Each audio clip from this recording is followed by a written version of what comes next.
Justru ketika kita sudah sering muncul, kita harus membatasi sering munculnya.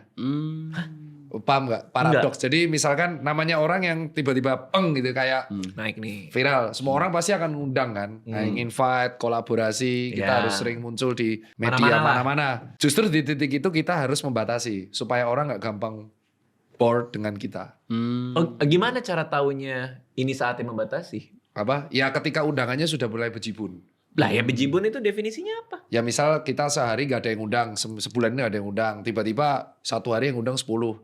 Itu bisa aku akan berlebihan dan aku akan alasan gimana caranya seminggu hanya mau muncul 2. Oke. Gitu. Dengan kayak gitu akhirnya semua penonton nggak gampang bosen dengan muka kita.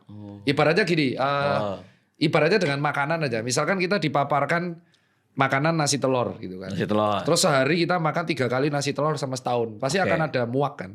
Tapi ketika kita jarang makan nasi telur, akhirnya nasi telur itu akan terasa nyaman. Oke. Nah karena kalau kita udah sering-sering tiba-tiba viral terus Don Carlitos ini tiba-tiba muncul di konten semua orang. Akhirnya orang yang lama-lama seneng, boring ah. Terus akhirnya di skip. Dia mulu. Iya, terus 3 detik awal dia kontennya. Nah cuman karena kontennya jadi limit, jadi enak. Nah aku tuh patokannya dari Brian Furan. Tahu.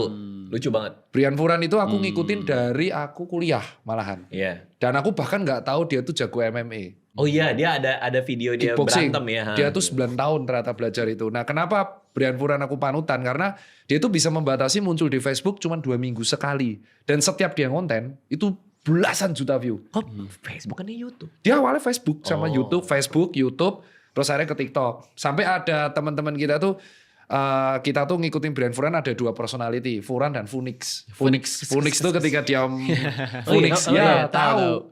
Tapi dia tuh membatasin dan akhirnya pembatasan itu ngebuat kita semakin curious.